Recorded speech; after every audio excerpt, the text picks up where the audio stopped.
মুদির দোকান, জামা কাপড়ের দোকান বা এমনই কোনো দোকানে কোনোভাবেই লাইসেন্স ছাড়া বিক্রি করা যাবে না সারের কালোবাজারি রুখতে এমনই বিশেষ পদক্ষেপ নিল মানবাজার 1 নম্বর ব্লক প্রশাসন ও কৃষি দপ্তর।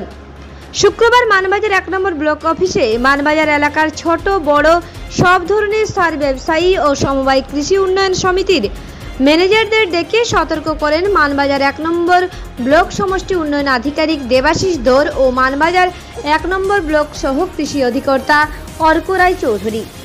এ বিষয়ে সহ কৃষি অধিকর্তা জানান, এলাকার অনেক মানুষের কাছ থেকে অভিযোগ এসেছিল যে প্রিন্ট রেট থেকে বেশি দামে বিক্রি হচ্ছে সার।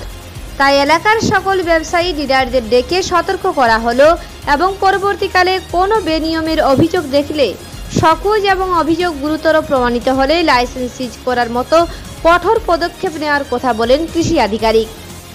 বিভিন্ন সূত্রে আমরা অভিযোগ পাচ্ছিলাম যে সারের দাম সাধারণ গরিব চাষিদের কাছ থেকে ন্যায্য মূল্যের থেকে একটু বেশি নেওয়াই হচ্ছে। তো সেই জন্য আমি এডিএর সঙ্গে কথা বলে আমি সার ব্যবসায়ীদের ডেকেছিলাম, তাদের কাছে জানলাম যে অ্যাকচুয়াল ঘটনাটা কী এবং তাদেরকে সতর্কীকরণও করা হলো যে কোনোভাবেই কালোবাজারি না হয় এবং কালোবাজারি যদি আমরা হাতে নাতে ধরতে পারি আমরা প্রশাসনিকভাবে তার বিরুদ্ধে আইনানুগ ব্যবস্থা নেব। আজকে আমাদের মানবাজার 1 ব্লকের বিভিন্ন প্রান্ত থেকে রিটেলার, হোলসেলার এবং সমবায় কৃষি উন্নয়ন সমিতি লিমিটেডের যারা ম্যানেজাররা রয়েছেন এরকম আমরা 10 জনকে নির্বাচন করেছিলাম। তাদেরকে নিয়ে আমরা একটি আলোচনা সভায় বসলাম। এখানে বিডিও সাহেব কিছু বার্তা দিলেন, আমরাও আমাদের দপ্তরের তরফ থেকে বার্তা দিলাম তাদেরকে যে এটাই বলা মূলত যে সারের যে লিকেজ হচ্ছে, যে ডিস্ট্রিবিউটরের কাছ থেকে বা হোলসেলারের কাছ থেকে যে সার যাদের লাইসেন্স নেই, এই ধরনের মানুষ মুদিখানার দোকান, জামা কাপড়ের দোকান, রেশনের দোকান, এইসব দোকানে যেন কোনোভাবেই এই সারগুলো না যায়।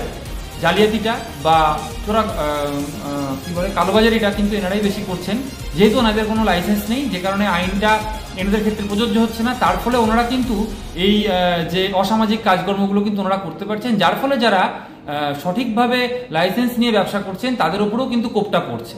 এবং এটা মানে খুবই একটা গরিব চাষিদের জন্য, তো বিশেষ করে আমাদের পুরুলিয়া জেলার গরিব চাষিদের জন্য এটা খুবই লজ্জাজনক বিষয় যে আমরা এটাকে প্রতিরোধ করতে পারছি না। তো এইটা ওনাদেরকে বলা হয়েছে যে ডিস্ট্রিবিউটার যে হোলসেলার ছিলেন তাকেও স্পেসিফিক্যালি বলা হলো যে কোনোভাবেই যেন এরকম ঘটনা না চোখে পড়ে, আমাদের যেন না হয়, এটা একটু দেখবেন।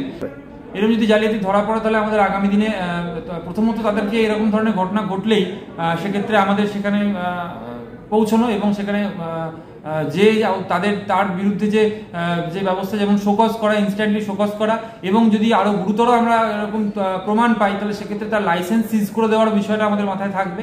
পরবর্তীতে আমরা এই বিষয়গুলো জেলাকেও জানাবো, এরপর জেলা থেকে যা সিদ্ধান্ত নেবে সেটা আপনারা জানতে পারবেন, আমরা সেই মতো জানাবো। আমাদের আলোচনার বিষয় হচ্ছে সারের কালোবাজারির ব্যাপারে। সারের যেমন ন্যায্য মূল্যে নেওয়া হয় এবং তাতে আমরাও এডিও সাহেব এবং বিডিও সাহেবের কাছে অনুরোধ করলাম যেন আমরা যেন ডিস্ট্রিবিউটারদের কাছ থেকে আমরা যেন ন্যায্য মূল্যে যেন সারটা পাই। বিডিও সাহেব সতর্ক করেছেন যে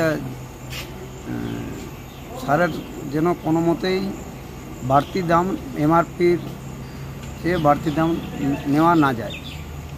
মানবাজার থেকে দীপু পরামানিকের রিপোর্ট, রূপসী বাংলা মিডিয়া।